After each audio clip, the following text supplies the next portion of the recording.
Hey guys, Marissa at kitchentablestamper.com. This is our card today. This is video number 3 out of 3 in the Painted Christmas Stampa stack. If you missed video number 2, we made 4 of this Love and Joy design. In video number 1, we made 4 of this Holly Jolly Christmas design.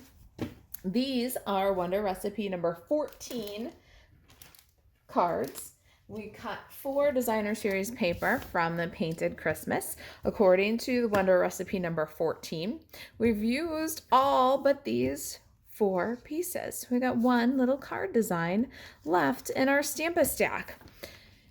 You can get the printable Wonder Recipe on the blog. Just follow the link to the project details, and the printable Wonder Recipe will be right below the video. You'll see a big red link that says click here to get your Wonder Recipe number 14 cutting diagram. The Wonder Recipe is like a one-sheet wonder.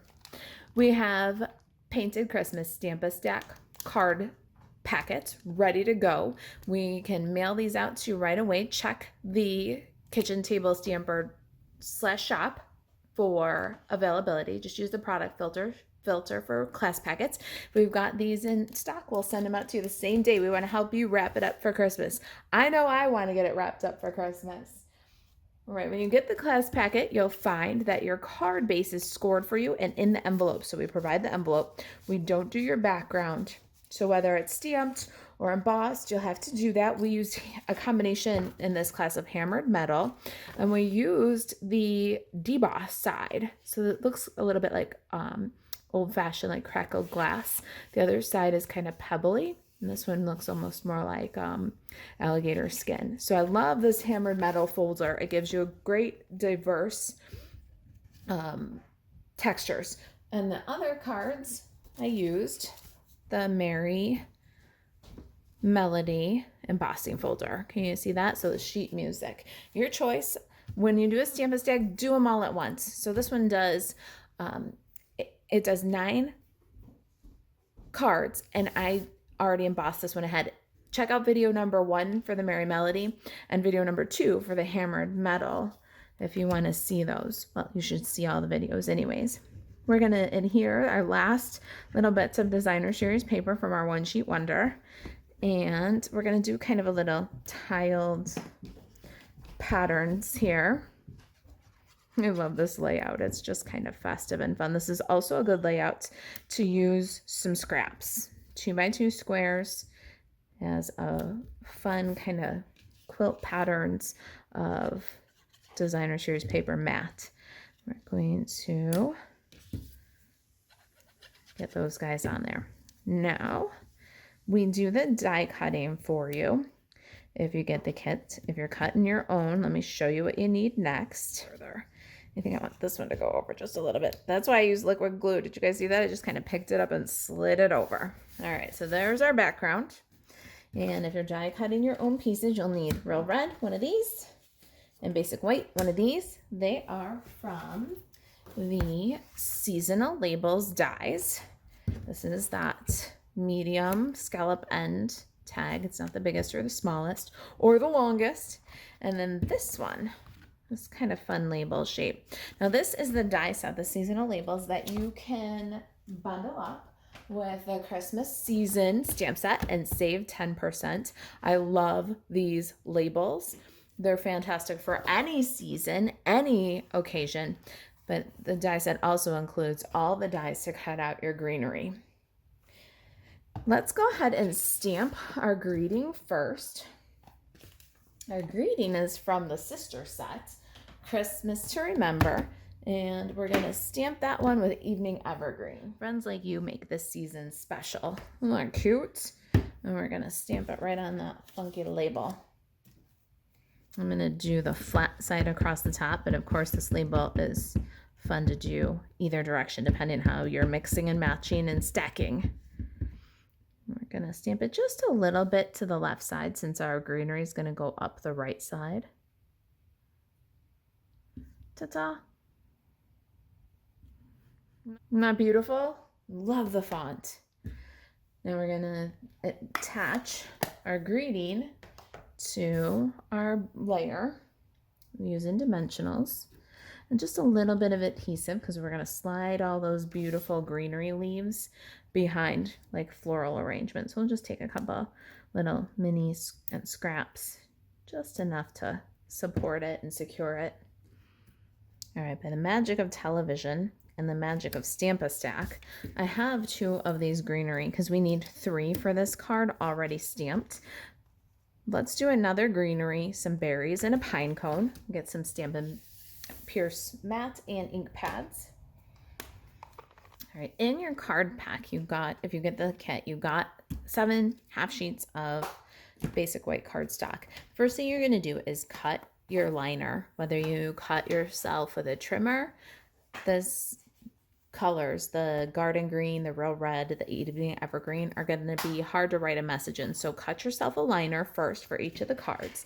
And then with what's left, you're going to do all your stamping, your greenery. We're going to just do 1 of each here. Let's do our little berry sprig first. I got soft suede, and I'm going to stamp a little sprig in that space there. And then real red over here for the berries.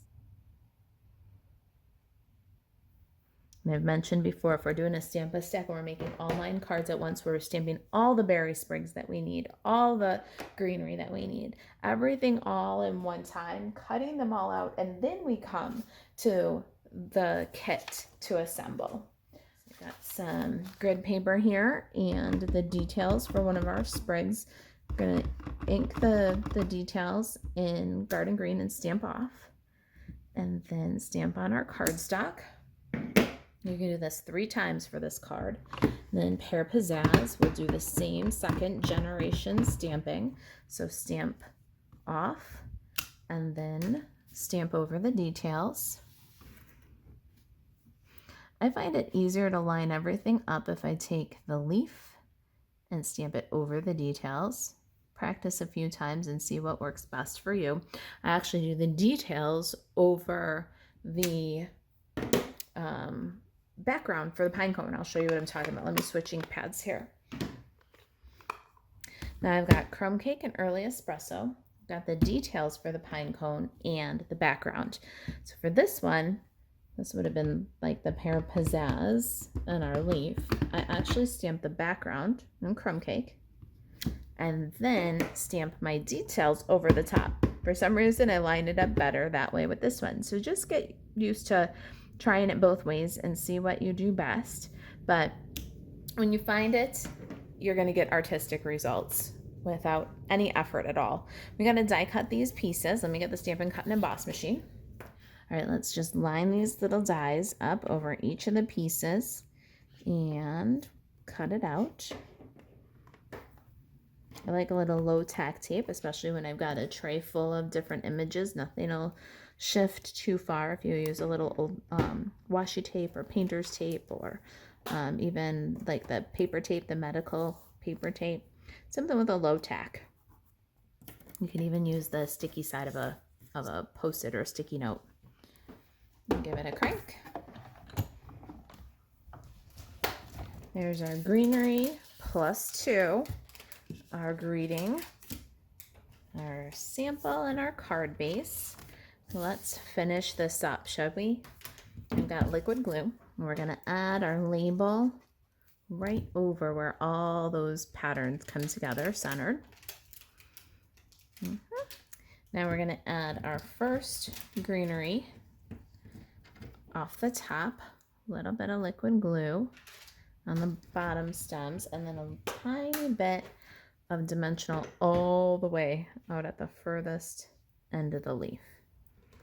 So it'll look like it's flat and then lifting away. We're going to slide that guy underneath. Watch the end of your card. You can't go past the fold. And then for our second spring that's going kind of in that upward direction, we're going to use a little bit more dimensional adhesive. Maybe 3 little pieces kind of on the ends here. And a little bit on the stem. Liquid glue. And then we'll slide that one underneath. Love it. One more greenery here. Stem, liquid glue. Little dimensional all the way at the end of the leaf. And we're going to tuck that one in, going off the bottom. Our pine cone is next. I'm going to put some dimensional adhesive right next to the label here. Peel, and then a little bit of liquid glue on the edge of the pine cone. Don't cover your greeting. For a little berry sprig, I'm going to add a mini dimensional on that little berry there, and then a dot of liquid glue on the opposite. Peel, and then we're going to slide that one in and stick. Oh, gotta get these little dimensional things off the card. There we go. Let's embellish. I'm so excited. We're almost done with our final Christmas card for the season.